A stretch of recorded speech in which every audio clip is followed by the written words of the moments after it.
I'm joined by Cara Elizabeth, an artist, author, speaker, and the creator of BodyTech, a movement-based healing technology combining breathwork, animal embodiment, and energetic realignment.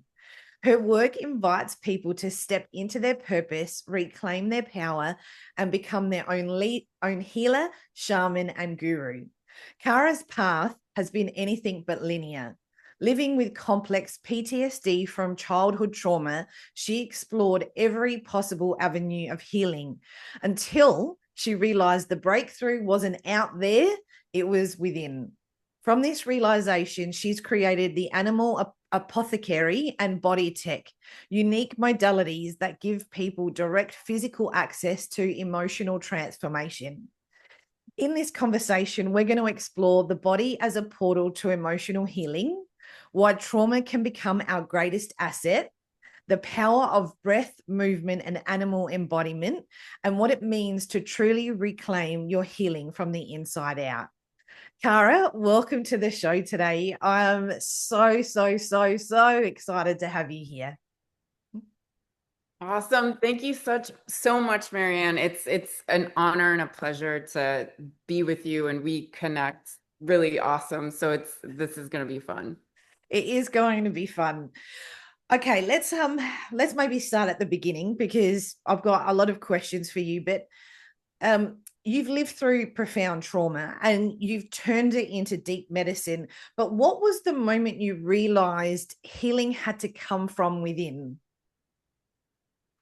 When it got so bad, I mean, basically the whole journey of kind of so when I was 18 is when I actually had this dream with a bunch of ravens. Maybe let me just back this up a little bit. So when I was in high school, my mom had a couple of friends with Indigenous American background, and they taught her about animal medicine, which is the philosophy that when certain animals appear in your life, if you study their behavior, their mythology, their lore, if even how they show up, what is the behavior going on, that it's actually a reflection, a mirror to you, something that the great mystery that life is teaching you. So she was into that. She taught me a little bit, but whatever. I was in high school. It was like, okay, she's outside talking to the ravens. Cool.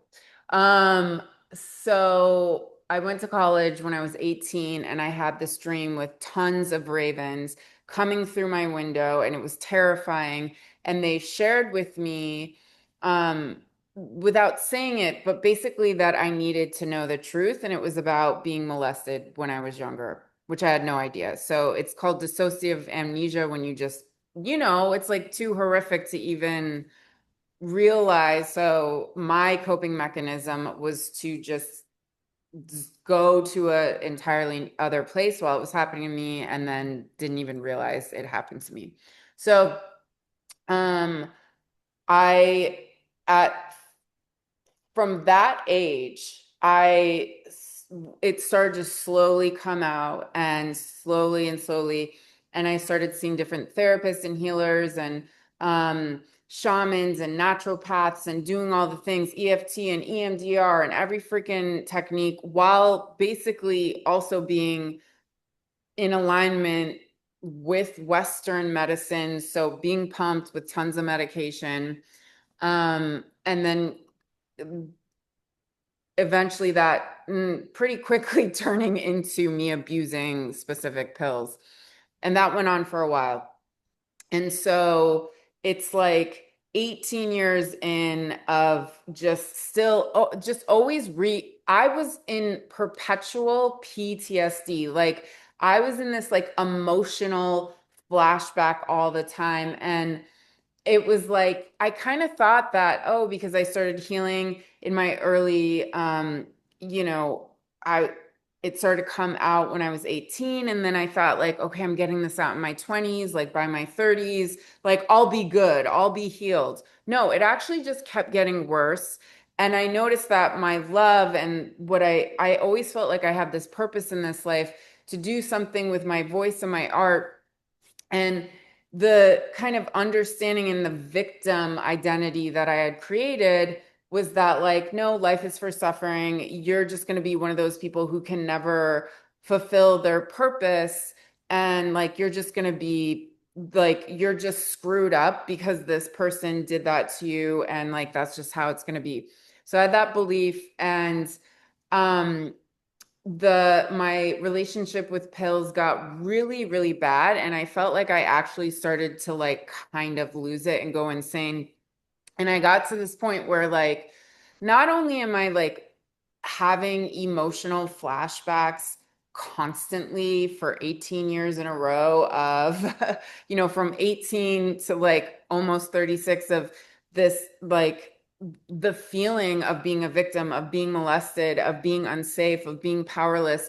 But I'm also not in alignment with this. I feel like I have something in me, that something I was created to share something, and that I'll never be able to do that. And that was actually worse than emotional flashbacks.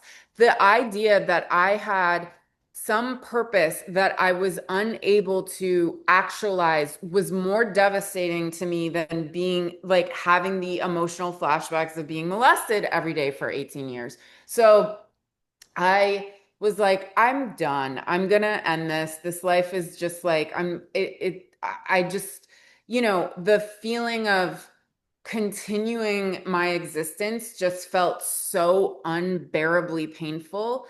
And so I just started thinking about that path a lot. And then at some point, the thought came to me, well, what if, because, on that journey, I was seeing so many different type of healers. I was like, what if I just did this? What if I just did this on my own? Like, what if I stopped everything, got off all the medication, started doing all this research on my own, started working with my body differently, started working with food differently, what if I just did this? So I was like, well, I should give that a try before like, let's try that. Let's just try this option. So I started doing that while simultaneously having this really, really, I know I did not directly answer your question. I just gave you the whole like story to like how it led to this point. I think the question was like, what was the question? How did I? The question was about how, like, when was the moment you realized healing had to come from within, which you have Okay, been answered. You are answering. yes, this is, yeah, I just had to give the backstory. So thanks for, being patient with that. But I started at that time of like, okay, what am I going to start doing with my body? What about the food that is helps with, dopamine and endorphins and doing my sleep different? But I started having these profound prayer sessions on my roof. I live in Brooklyn, so like, there's always like roof access most places, where I would just start pleading on my knees, like being real with God, the creator, and being upset and angry, but also at the same time, like weeping and just being like, what do you want me to do? Just let me serve. Whatever you want me to do, I'll do it. Just let me serve.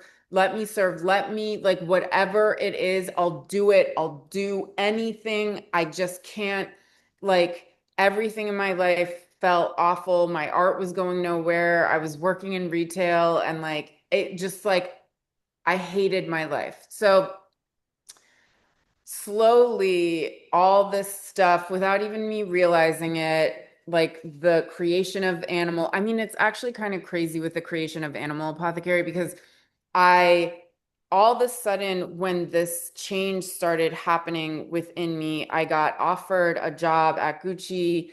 It was like they were looking for artists and more creative people. The creative director at the time was Alessandro Michele, and he was obsessed with artists and animals and even like, shamanism. His father was a shaman, all this stuff. So which had nothing to do, they wanted artists to work at a new store in Soho. So I got the job and it was in sales, but I was like, yo, there's animals everywhere. This is right around the praying time of what do you want me to do? So there's animals everywhere. And I talked to the manager. I was like, you should totally let me do a meeting with the staff, teaching them about the animal meanings. Because when someone buys this wallet with a B, you can actually push the sale by telling, like, it's a talisman. Holds this whole huge meaning that's so empowering. So I did this. She was like, sure. I did the first meeting. I created a card, which I didn't even know. I'm going to show you the card. It's the Destiny Path card because Alessandro loved king snakes and bees. So my first card, which I didn't even realize this was my destiny path. I drew a picture of the bee and the king snake and I called it Destiny Path. And I did this whole presentation with the staff and I made this card and I made copies and I gave it to everyone in the staff. And I talked about how, the power of these animals on the clothes and blah, blah, blah, blah. And then I noticed, like, because I made all these copies to give to the staff, I had extras. So when someone bought something with a king snake, I would give them this card. When someone bought something with a bee, I would give them this card. And they let me because it was at that time a really creative space. Like, sure, okay, like, yeah, give them the card you made.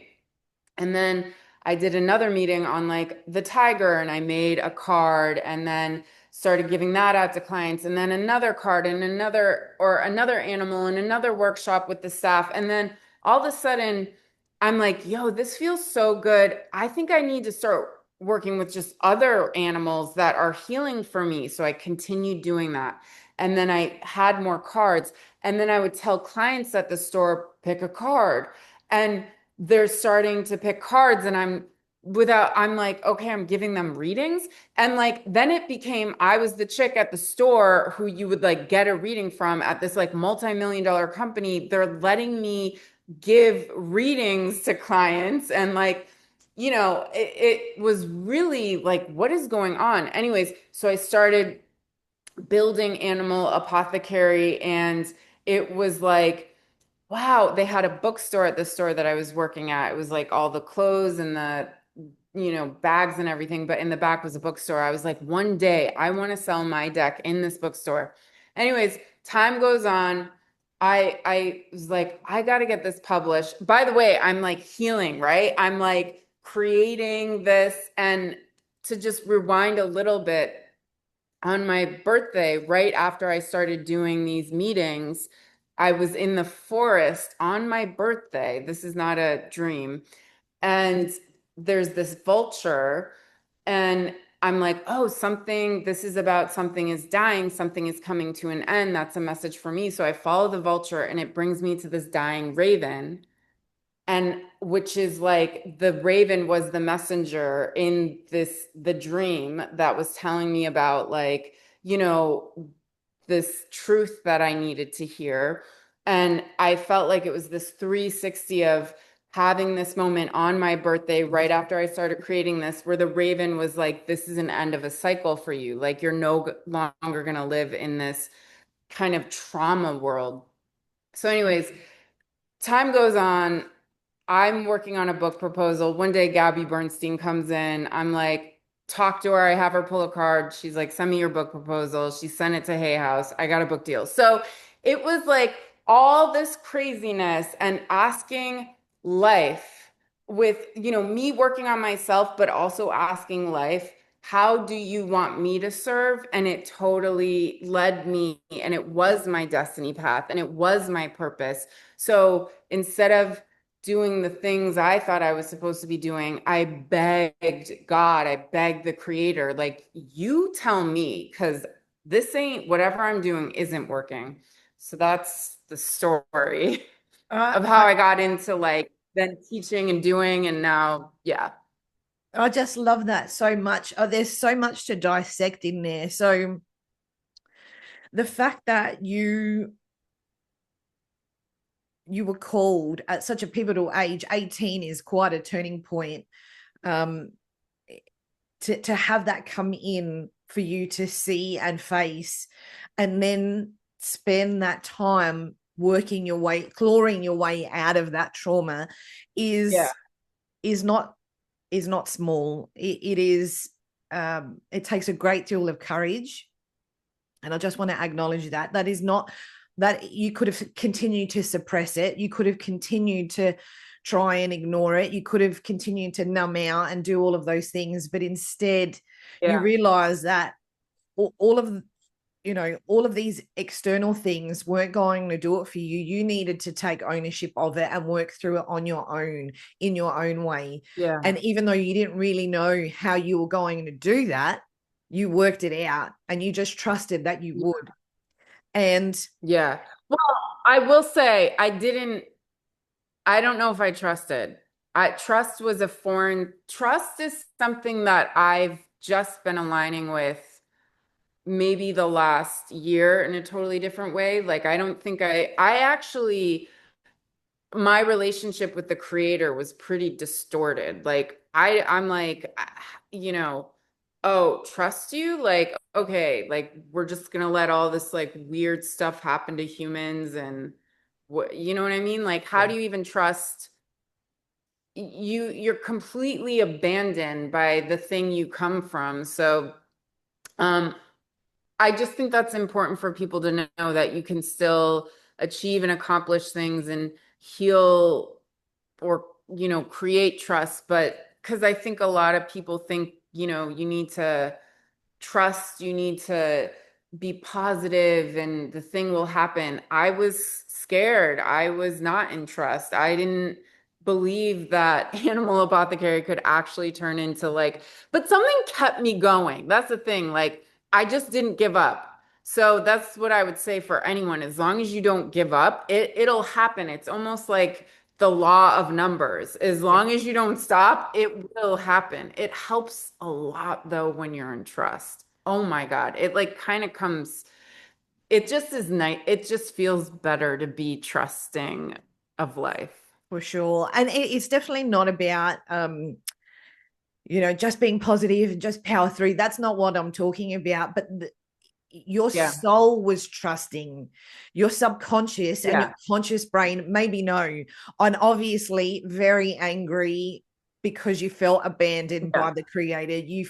There was a lot to unpack, but your soul Yeah. making those choices, there must have been some form of trust there, even small. There must have been something Well, I encouraging mean, you to some take those form, steps. right? Because there was something because I didn't stop, Yeah, right? Like I didn't give up on myself. And that was also a medicine yeah, where it was like, see, the thing is that everything that happened and how I did it, the medicine I needed, so being molested is like this perfect example of experiencing powerlessness. So how do you heal someone who feels like a victim and powerless? It is not having other people help them. It is them helping themselves. yeah, So me, doing it on my own was for me, I think support is huge for so many people, but for whatever reason, I needed to see I was powerful enough to heal myself, to, do this on my own because it was like the antidote to powerlessness. yeah, yeah, absolutely. And that's what I was feeling when you were sharing your journey. Is there was a part of you, that deep soul calling for your power to come back and your power to be restored. And Yeah. I really appreciate you being vulnerable and sharing what that journey was like, with all of its bits and pieces, the ugly side, the really great outcomes, all of that together. Because when you said what was worse than the trauma was not knowing what my purpose was, I think for the majority of people that they can relate. I know that that's true for me. And that's probably why I feel so connected to you, because when your soul is at its absolute capacity with trauma, in whichever way it comes, large or small, everyone feels it differently. when you come to that point where you have literally had enough and cannot go on another day not knowing, and you put it out there and you say, just show me what, that is Yeah. when life transforms and changes. And you Yeah. do You eventually know, come full circle with it. You do. And yeah, it is so significant, isn't it? It is just yeah. you can't even describe that initial moment of just like you're on your knees just saying, just show me what. Yeah. You know, it was such and I was doing this prayers on my roof. I would go before work, I would do it after work. I have never been so in love with devotion and prayer. I still don't have that level of connection. Whatever was going on, and it was for months. Beg, just this it was so beautiful. And I even feel like, God, I miss that. Because I think prayer is a interesting thing. A lot of times we're praying, and how much do you actually feel that kind of, it's almost like you have to go into this. But I was so broken. It almost is the thing that made me so devout and surrender. It was like the white flag, right? Like, and it was being so broken down that like created this like profound, even humility, this relationship. And like the fact it was like, it's just crazy, like how, oh, you're gonna be getting a job at Gucci, and then you're gonna be teaching, and then you're gonna start reading cards, and then you're gonna be in love with it, and then Gabby Bernstein is gonna, and then it's just like it was set up. Like it was Yeah. set up for me. Yeah. And the fact that in such a 3D business, even though creativity is such a big thing in fashion, the fact that you were able to be fully expressed in that environment is a miracle, Oh my right? God.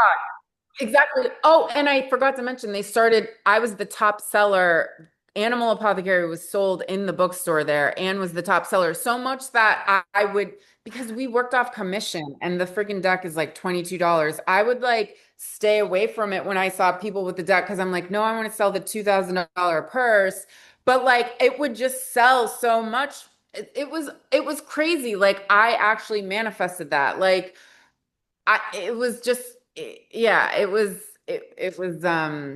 very mystical. And it's such a cool story to even share because I'm like, wow, that really did happen like that. It's like Yeah. those bizarro, it's just too perfect. Yeah. Well, it's really interesting because Gucci has been one of my favorite brands and for the longest time, and Really? and it was because of the bee, Have all and it was, those I mean, connections. we, I mean, for the people listening, Cara and I are like, we are so aligned in so many things. Like the list that we just keep adding to the list of the similarities. It is mind Yeah. blowing, the similarities that we have. And but that's another one that you don't know, but I've known because you've been talking about it. But it is crazy, even that, and I don't think anything is a coincidence. But the animals, the symbolism of the animals in that creativity with Gucci, for example, is that in and of itself is powerful. But the fact that people were coming into that store and you were sharing the medicine behind what it means, so that it wasn't Yeah. just something that they In were like a buying for a reset. status. Yeah, yeah. It wasn't a status thing. It was actually, here's the medicine that you're buying. And what Yeah. an unbelievable gift. Because there's a disconnect, right, with the spiritual community and And materialism. yeah, yeah, where you were drawing it together, and it's like you don't have to be one or the other. And I love that, right? Yeah. Because I love I Yeah. love jewels, and I love design and fashion and architecture. Like I'm a bougie chick, Yes. Yeah. I'm full Yeah. bougie, love it, all of the things. And it's like Yeah. something that I've had to just understand and not discount, because initially when you have a spiritual breakthrough, you kind of disconnect from the materialism, and it's like, no, you can't be spiritual and have all of these things. But actually, if it's a creative expression, it doesn't matter whether it's Yeah. $1 free or $100,000.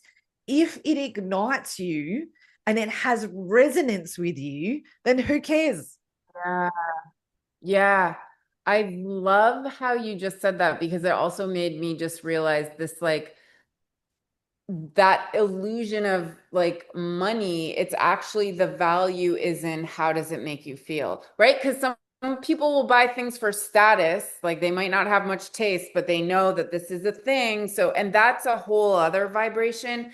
But when it's the artistry and the for me with art and fashion and even I mean I just moved into this loft. I don't have a couch. I'm still getting furniture, but it's like how does it make you feel and like how are you expressing yourself through these objects, and that feels really good, really good. It's like a self, it's an extension of you. It is an extension of you. And given that you're surrounded by these things, you're wearing these things, it is what transforms your equilibrium. It's if it's intentional and ritualized, then you're going to Yes. feel that Yeah. frequency. Well, I've heard things too talked about how what we decide to wear or even our makeup are like spells, Yeah, right? Like if you are going to an interview and you wear your pajamas, that is going to radiate a certain, that image is going to translate a story, and then you're going to be treated a certain way. So we can use clothes as, you know, if you want to feel more confident, maybe do your hair, maybe like dress up a little. It's actually a thing that can like shift a frequency. And I forget who was saying this, but this one woman was talking about when she before she puts on her lipstick, before she puts on her mascara, she intends, you know, help me speak this type of words today. Help me see. She's putting on her mascara. Help me see. And I first of all, I'm like saying that, I'm like, I need to be doing that. But it's just so cool, right? You're giving because everything we do empower everything. Like the clothes we wear, we can give it an intention, and then it can hold that story, that program we just intended it with. So that being said, meaning like we're so powerful that we can do that with anything around us. absolutely. And it's with everything, but we have to slow down enough to be considered with it and not just rush through. I've got to rush to get ready. I've got to rush to eat my food. I've got to rush to go to this appointment. It's like, no, slow it down. And when you think you're being slow it Yeah. down even further. And it Yeah. takes a lot of conscious consideration to slow down. Like I have to force myself to do that. And Yeah. but it You know, changes you. It does change you, and people start to go, what's going on with you? Like, why do you look different? What's happening there? And since I've been doing it, that's what's been happening. And oh my, slow down.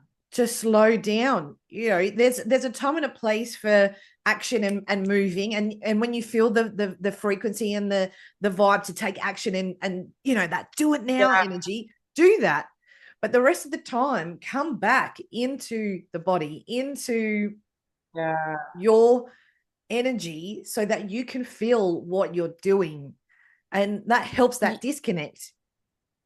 You know what? There's something too about soft and slow that also feels really sensual and feminine, right? Like Yeah. it's not like wham bam, thank you, ma'am. It's just this like, this kind of even like touching yourself, like lightly, softly, slowly, like all of that is like it makes eating slow. I mean, I eat so fast, like watching something, eating, and like, just like enjoyment of things too. Like it gets you in the moment. So, I think I need to do that medicine. I need to slow it down a little bit. We all do. We all do. And even for me, like putting on some music while I'm cooking feels like an effort. And how ridiculous is that? I love music. It's Yeah. like, oh no, I don't have time to go just flick that switch on. Yeah. Right. It's like that's crazy. Yeah. It's really but when you look at how all of these things transform, like when you're listening to music and you're moving your body and you're playing with what you're cooking and you're having fun and then eating Yeah. and Oh my God, it's being infusing the food. that changes and transforms you. Now, I do Yeah. want to talk about the body tech side of things because that when for as long as I've been participating in your workshops and doing this work with you, that body tech has been significantly transformative. And I really want us to sort of deep dive into how it works and the access to emotional transformation. So I'm just going to Yeah. throw it back over to you to talk about Okay. So, how that works. okay. So for me, body tech, and it's which for your viewers watching, it is you can see these different cards with different there's movements on them, but really this was inspired by I started getting a lot into Kundalini yoga, and that is where I learned that the body is the most sacred technology, that the it is the original technology. It is a bioorganic machine. And then, and its teachings, because there was a lot of other body tech stuff like um Qigong and EMDR and all this stuff. No, nothing was calling it body tech, but it was always for healing. The thing that was interesting about Kundalini is it was about magnetizing yourself through linking intention with the body. It was about manifesting. It was about a sacred technology movement to embody a leader who also has a house, who can make money, who has their, sacred partner, like the person of the everyday who's doing. So I'm like, this is so cool. So it really made me think like, wow, our body is this, you know, um, it is this technology that can help us manifest and heal and be more magnetic and be more radiant. And then, like me, I have a background, my master's is in experimental animation. And also, this journey I've been on is like, let me see if I can do it. So I'm like, you know, and even in indigenous cultures, people dressing up like animals, right? Or in praying for rain, becoming the rain. Like what is there's this embodiment. What is with these ancient cultures that were actually using the symbols and embodying these things that they were, trying to become. So I'm looking at this scope of kind of the influence of okay, there's all these things with these teachings from all different modalities, and certain modalities, they have to be honored and they're done the way they're done. But I'm like, well, what if I created my own modality? What if I created movements synced with certain thoughts that, represented? So let me give you an example, something super easy. I'm just looking at my cards. I want to show you the portal. So I feel like our body is actually just a portal. And how do I activate that portal?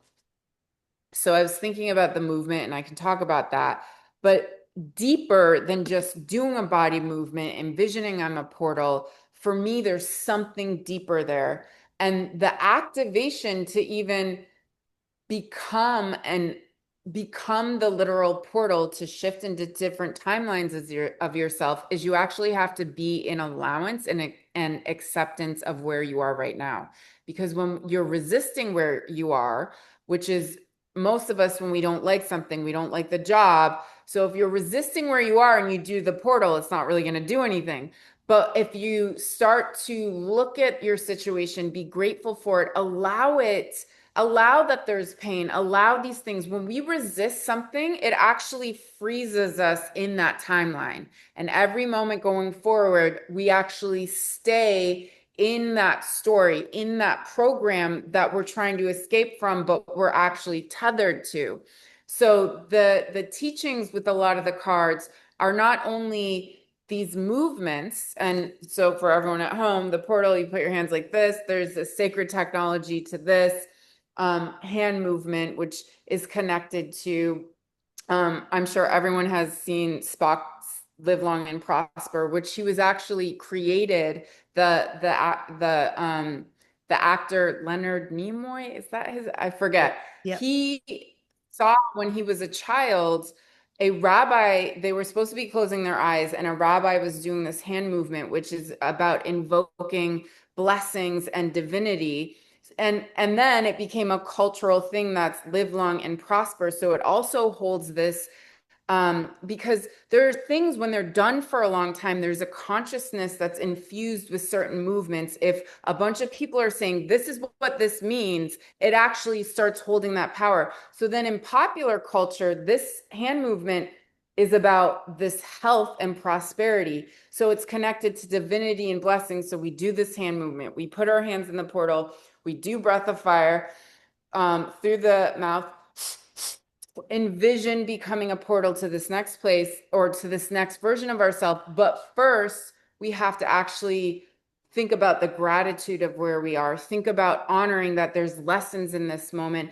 Think about how do we become okay? You know, for a long time, I wanted to.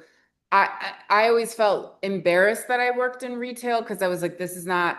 But you know, it became very supportive of my journey, and I had a lot of resistance, even with the amazing support that the store I was at was giving me with allowing me to do. I still resisted this idea of being in retail.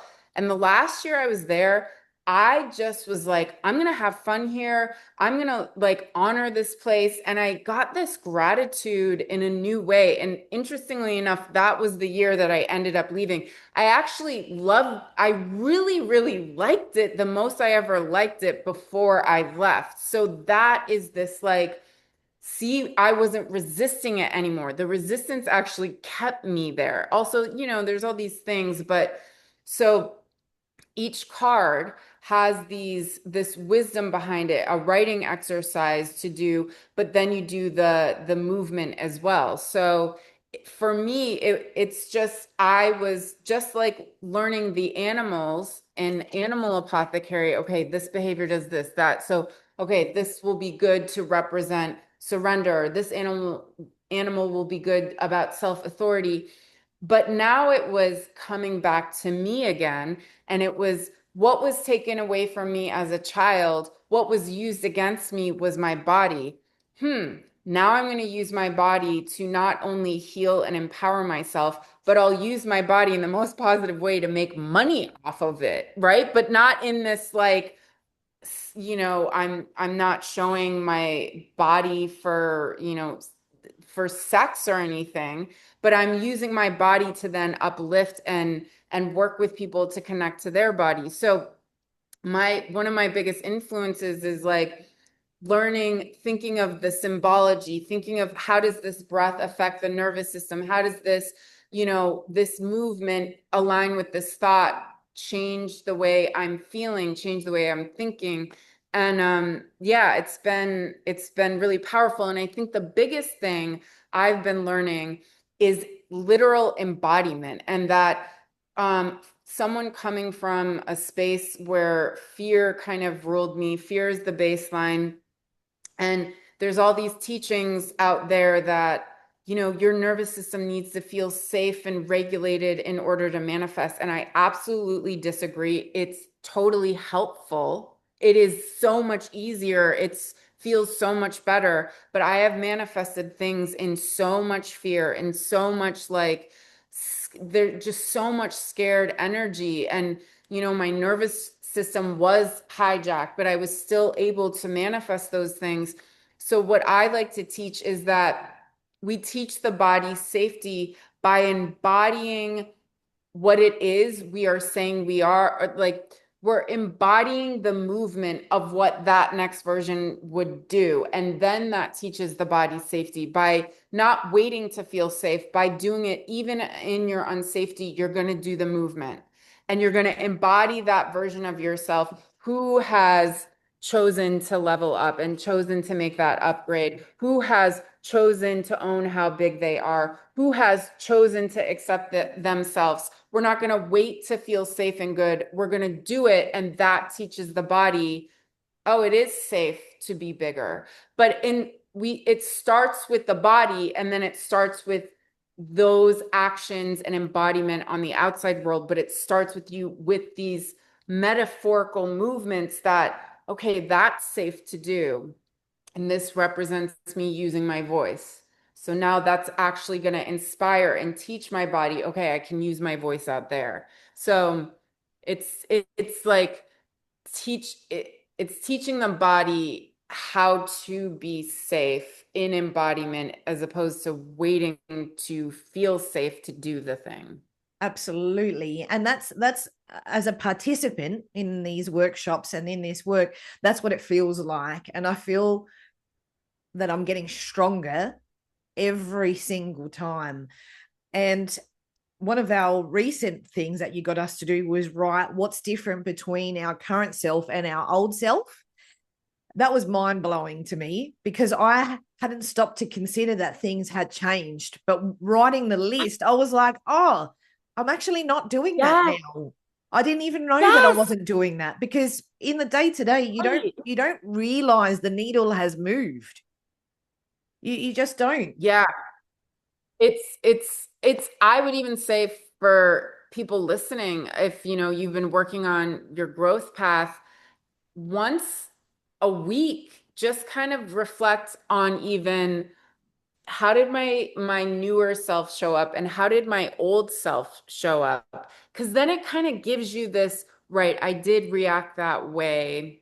That was, very, I don't love when I'm in alignment with kind of that reaction, but I did this and I did that and I did this. So we have to kind of, it helps like keep track, like, wow, I am making a lot of work. It helps keep track when you are forgetting and aligning with the old self. So it's almost like you're able to kind of, yeah, like keep track because otherwise we're just so fluid through all these different versions of ourselves that, sometimes it's like, all right, that's the old version coming up a lot. We need to kind of have compassion, Yeah. but like, yeah, let's calm it down.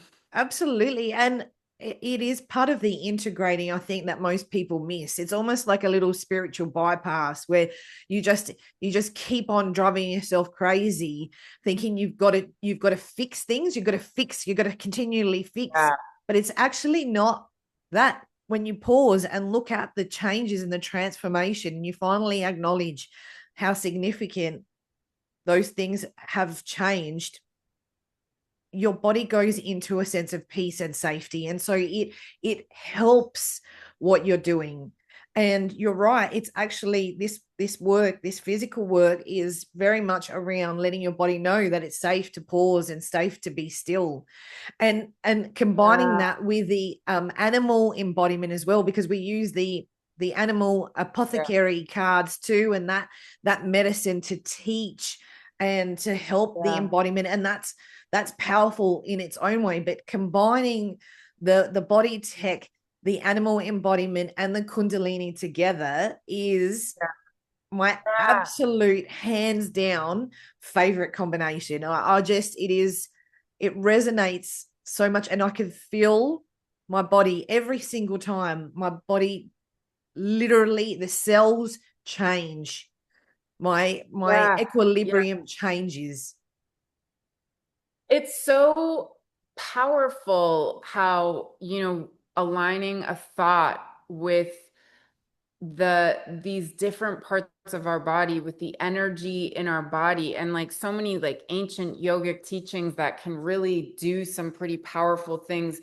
But the biggest thing for me is like I think it magnetizes our thoughts. If we're doing these, it's like this electricity runs up, this like Kundalini energy runs up, and we can amplify the thoughts that we're thinking. We can actually, so they become more magnetic. So and there's, studies, our toroidal field through, which is our magnetic field, strongest coming out of our heart, with our breath, with our mood, with what we're thinking, our toroidal field will extend. Our magnetic field actually extends, and that makes us even more radiant, even more magnetic. So, and like I love diversity. I'm obsessed with diversity.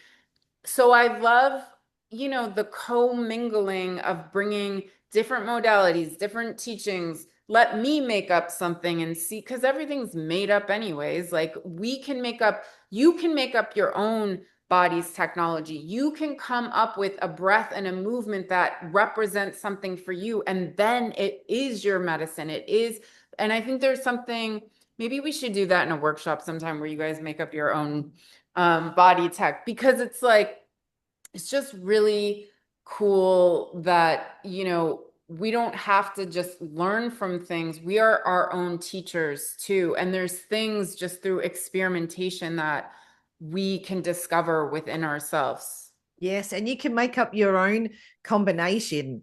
You can create a little kit that you can choose what feels good for you that day, and Yeah. that Yeah. that is an empowered place to be. It certainly aids and abets that movement forward because you're owning it in its entirety. But at the beginning, having it facilitated is a really great way to embrace, and after a while, when you really understand all the different components, then Right. absolutely you can do that. That's more of a bit more of Yeah. an advanced thing, but in the meantime you can just surrender Yeah. into the learning, and it has absolutely been a joy, a daily joy, because I've been watching the replays daily since we've started. And you didn't tell us to do that, but I've been holding myself to that because it feels amazing. It feels so good. And some of them are challenging. And I love that every day is different when I do it. Even though I choose the different replays, I sometimes it feels harder than others, but it is the breakthrough. And I love that you Yeah. say when it starts to feel hard, you've just got to keep going. That's when it's, Yeah, yeah. yeah, That's why there's something when there's certain movements, and just for your listeners, that we do that are repetitive with the breath and with the movement, and it can feel like, oh my God, I got to put my hands down.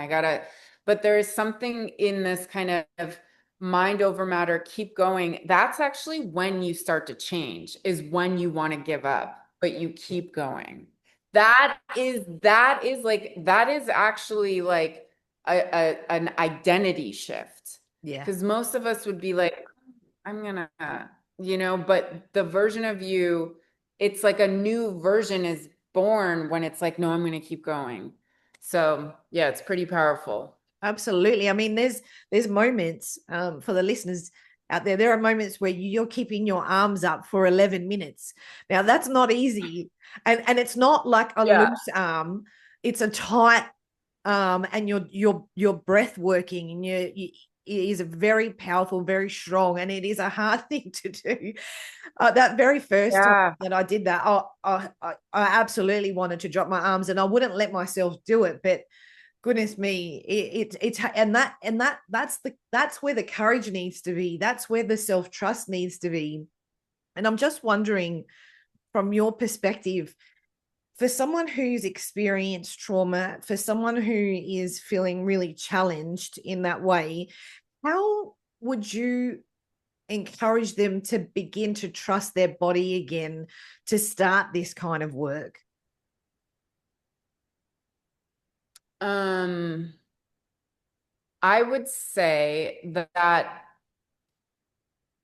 the work will is what will make you trust your body. It's not a really before, right? It's kind of the same way confidence comes. It's not going to just, the confidence comes through trying something over and over, and you keep getting better. the trust builds when you start seeing that this work with your body, oh, I do feel more energized. Oh, I'm not obsessing over that thing after we just did this practice for 11 minutes. Like I do feel something did shift. And it's then you for you to trust anything, that thing has to prove itself to you. So it's you trying it and seeing, okay, there is a shift. Trying it again. Okay, it does. So it's almost like the practice proves itself to you, which then builds the trust with yourself, with your body. Yeah. Absolutely. And I've recognized that that's been my journey too. And even though a lot of the trauma and stuff had been dealt with, there was still a part of me that has been running that I didn't realize. I was still running away, and I wasn't running away from the pain per se, but I was running away from the uncomfortableness of receiving. And I've recognized that I can pause now and I can let my body just relax, and I can let my body feel uncomfortable. And it's been helping me train in that way, just like I train with weights, with the PT. It's Yeah. another form of training mentally and physically. I think, what you said about like even just allowing yourself to be in that uncomfort, there's a mastery and the biggest maturity at any age it can come. And some people who are 70, 80, 90 never even get to this. It is allowing yourself to allow that discomfort, even receive that discomfort, right? Like if we're opening to receive, it means we have to receive everything. So then, right? So Yeah. allowing ourselves to handle our emotional, because the emotional and physical thing seems to be totally tied. Like you're it's like one might come before the other, but all of a sudden there's this sync between your thoughts and like something feels tense, something feels a little, and most people it's their baseline that their body is restricted, so they wouldn't even know that their body is there's like a slight, but that is normal for them. And for me, it's just recently in the past year where I've just shifted so much and expanded so much that I can feel when the triggers come back up, I'm like, oh, that used to just be subtly how I felt all the freaking time. But back to what you're saying of just like being, allowing uncomfort. That's like a warrior, right? Like everyone is like, Yeah. I need to feel safe. I need to feel comfortable. It's like, yes, we love that. It's great, but you can handle, like, we are humans. This world is not just, we're here to experience the multifacetedness of all the things. And we can endure and we can handle the suffering and we can handle the pain. And thank God, thank the creator that it's, annoying gift to us in that suffering is that if we choose to, it will turn into the greatest, most golden freaking gift ever. But that one's a choice. That it is a choice. Because you could have gone through horrifying trauma and then just continue down that road and repeating it. And then, or you can choose to be a warrior and, you know, transmute it. And that's, your own personal journey, but it is the best, most fulfilling journey of this life is transmuting your pain into your greatest self. It's the best. It's Absolutely. really And hard. it is, Really intense. it's challenging, but the most fulfilling. And what's really interesting is the discomfort when I asked, the creator to show me my purpose. It was just, I had a health experience where I nearly died. And it was by a miracle that that didn't happen. But it was after that that I just, that was like my rock bottom. And I just asked for, just show me, just, I'm sick of this. Like I feel like I'm driving myself crazy. Part of part of my work, part of my mission is shining a light on the uncomfortable things and talking that truth. And it is very much around the corporate the corporate environments and with CEOs, people who are very, Yeah. have got a lot of money, they've got a lot of influence, there's a lot of power there, and that's uncomfortable. That is very, it's a very challenging thing to do. This, what has come through for me and my purpose, it is not for the faint-hearted, and that is meant for me. However, I've had to get okay being uncomfortable having those conversations and being a truth talker. And so Yeah. this uncomfortableness isn't going to go away. When it goes away is when my mission has been fulfilled. So being okay Right. with it Right. on the daily, not even just, Yeah. it's not, it just, it isn't going to leave me. Actually, this is part of the magic of my purpose. But it has, I've had to stop Yeah. running away from it and trying to find things to fix it or alleviate it. And it's like, no, this is where like the gold is. This is where you can create your content from. And these the internal Yeah. conversations, but it's a bit of a hard pattern to break. But this work is helping the surrender to it. The fact that I continuously am willing to see it and just acknowledge it and be with it and go, okay, what's it asking today?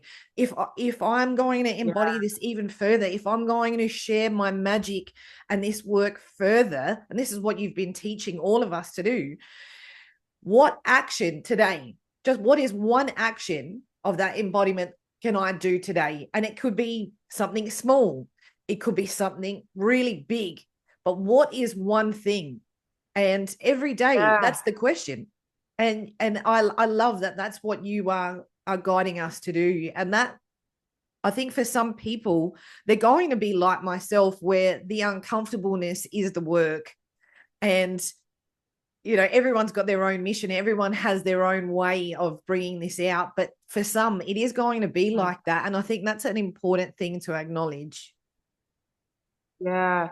You know, it was, it's, it's cool when you were talking, and I bet, a lot of people can relate that there's something that they really don't like feeling and they want to heal it and they want to fix it.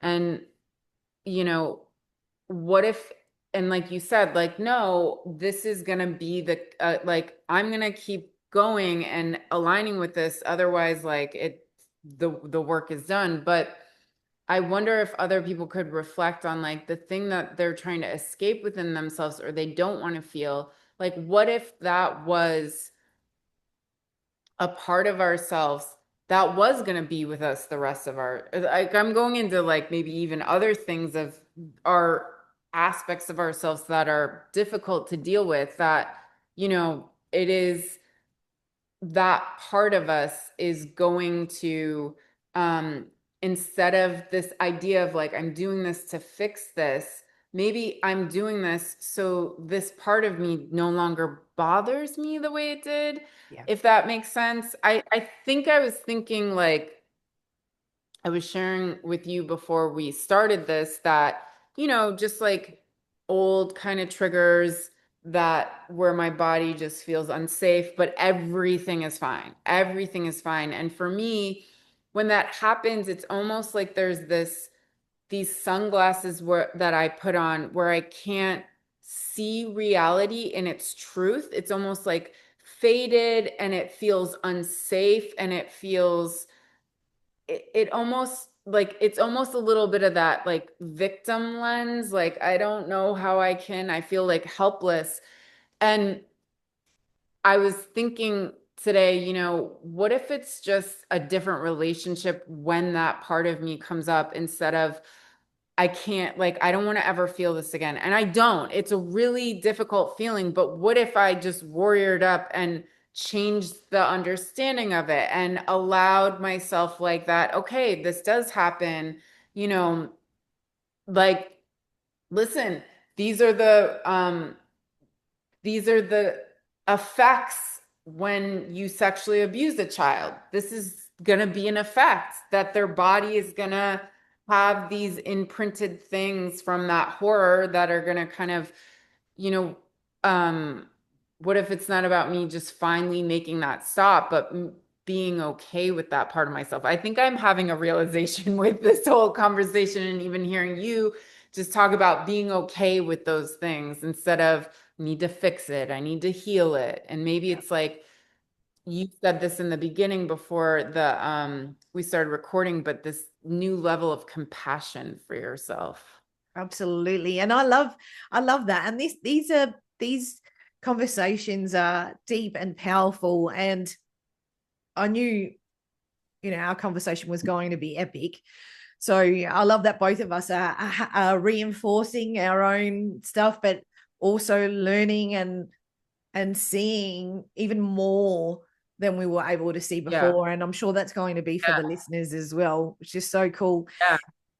For anyone wanting to reclaim their power today, what what would be a good first step for them from your side of things? Like if they were like, yes, I love this, I want to do something, what would you say is like a good first go to?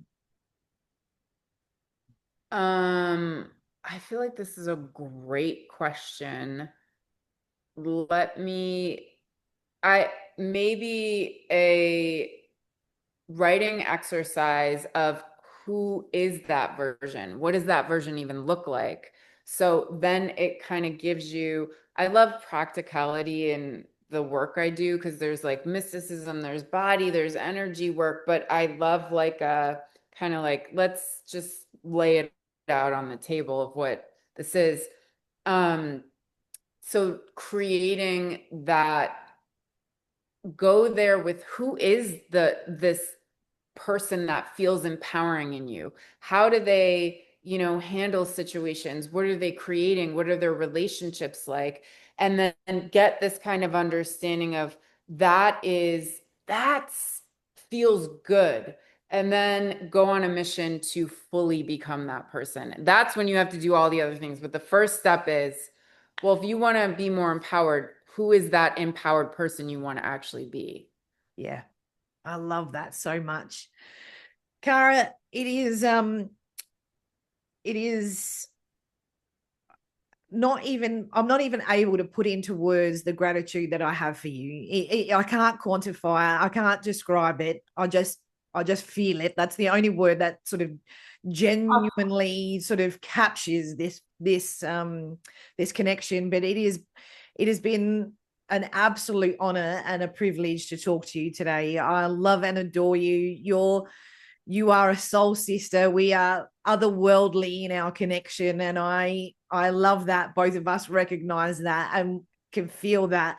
But it is truly like one of my absolute favorite things of this year is interviewing you and connecting with you. And I appreciate you sharing your time with me tonight. I know that it's late in New York over there, so thank you so much. Oh, I am beyond honored and grateful to you. And I feel like anyone who takes the time and space to just let me share my voice and story and my vulnerability, it's really it's a medicine for me. So, and even just like there's a couple things you even said that like hit the nail on the head for me with just even medicine for me. So I'm honored and thank you, thank you, thank you, thank you so much. You're so welcome. I'll have you back on the show again soon. I would love that.